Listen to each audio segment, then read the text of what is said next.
Bonjour, bonjour, bienvenue sur le plateau de Bâti-Journal TV. Nous sommes à Angers, au congrès Bâtiment Durable, congrès international Cities to Be. Avec moi, Benjamin Fiquet, bonjour. Bonjour. Vous êtes le directeur de la transition environnementale ICAD, de chez ICAD. Et puis je vais vous demander tout simplement de nous rappeler qui est ICAD, même si on ne le présente plus.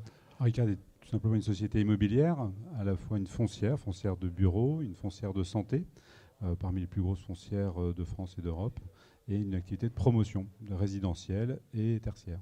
Et donc on va s'intéresser, on va voir comment avec vous, vous êtes en train de faire cette transition environnementale et écologique. Donc qu'est-ce que vous mettez en place chez ICAD pour justement atteindre les objectifs de la transition énergétique, excusez-moi.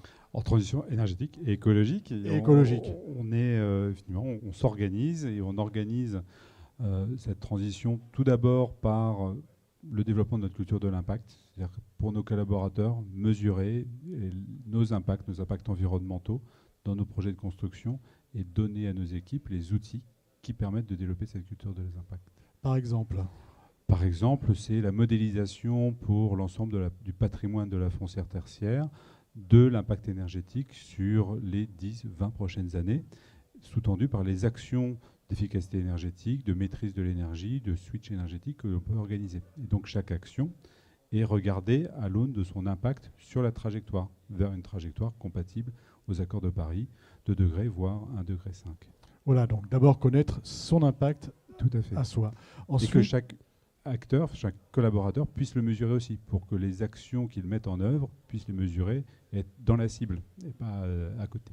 Voilà, il faut savoir tout de suite, tout le temps, quand on est dans la cible. Après, vous dites qu'il faut vraiment s'organiser et avoir une coopération entre les acteurs. Est-ce que vous pouvez me dire un petit peu ce que ça veut dire, ça? Oui. Lorsqu'on parle d'économie circulaire, notamment. Tout à fait. Je crois que en tout cas, l'économie circulaire en est un exemple. C'est le passage à l'échelle. Et ce passage à l'échelle, il ne peut pas se réaliser dans la compétition, juste dans la compétition, mais dans la coopération. Quand j'ai un immeuble et je détiens des ressources, ce n'est pas simplement des déchets, des plaques de faux plancher par exemple, de manière très triviale, comment ces plaques de faux plancher peuvent bénéficier à un de mes confrères. Et je ne fais pas de cas que ces dalles de faux plancher viennent d'un confrère. Au contraire, je m'en réjouis. Et donc, on est chacun dans des banques de matériaux à l'échelle de nos patrimoines immobiliers. Ces banques de matériaux, c'est des banques de matériaux collectives. Et donc, c'est cette coopération qui doit être mise en œuvre. On doit également avoir un vocabulaire commun si on veut se comprendre. C'est-à-dire qu'on parle le même langage. Et donc, on se retrouve autour de référentiels communs, que ce soit des référentiels de l'économie circulaire ou des référentiels comme le numérique. Voilà, avoir un vocabulaire commun, ça nous permet de nous comprendre et c'est essentiel pour progresser. Voilà, c'est pour ça que vous êtes assez moteur, je crois, sur tout ce qui est référentiel. Surtout, vous avez envie d'emporter le marché, si j'ai bien compris. Exactement. On est, je dis souvent, mais c'est vrai que nous, être acteur, c'est être moteur. Et être moteur, c'est aider une filière à se transformer. Nous, on est maître d'ouvrage, investisseurs. C'est toute une filière qui doit se mettre en ordre de marche autour de nous, les maîtrises d'œuvre, les architectes, les entreprises. Et donc ce vocabulaire commun, il est dans ces référentiels avec des indicateurs de performance partagés. Et c'est par ce partage et par ces indicateurs de performance partagés qu'on arrive à faire organiser pas simplement la transition, mais la transformation d'une filière vers une économie bas carbone. Voilà, donc on va un peu plus loin. On transforme vers l'économie bas carbone et non pas que le bâtiment ou que le quartier. Enfin, c'est aussi l'organisation de l'entreprise, aussi l'organisation qui est impactée. Deux choses encore, sur le chantier, sur le matériau biosourcé, qu'est-ce que ça vous impose à vous quand vous vous intéressez à ces nouveaux matériaux ou quand vous vous intéressez au recyclage? Sur des nouvelles manières de faire. Sur des nouvelles manières de faire, ouais. Des nouvelles manières d'organiser le chantier, d'ordonnancer nos actions. C'est vrai qu'on a tous appris, et tous ceux qui sont aujourd'hui qui constituent le corps social de l'entreprise ont appris à construire sur des méthodes de construction d'antan. Et quand on voit ces nouveaux matériaux arriver, de biosourcés, de géosourcés, de maquettes numériques, c'est des manières de travailler ensemble totalement différentes.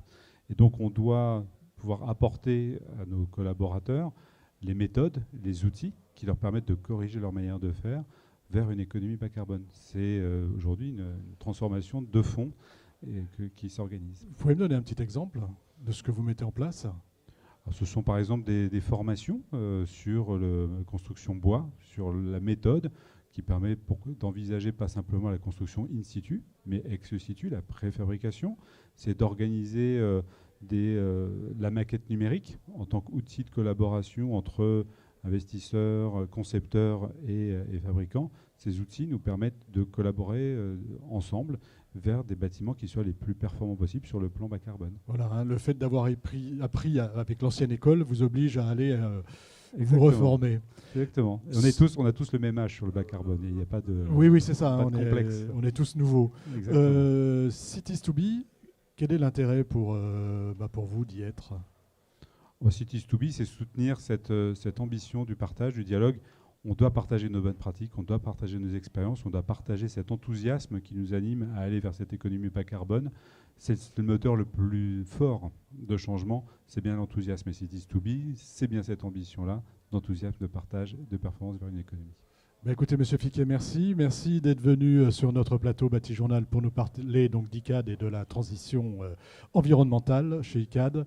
Une émission à retrouver donc sur notre site internet Batijournal TV et sur le site de notre partenaire Cities to be. Merci à vous. Merci.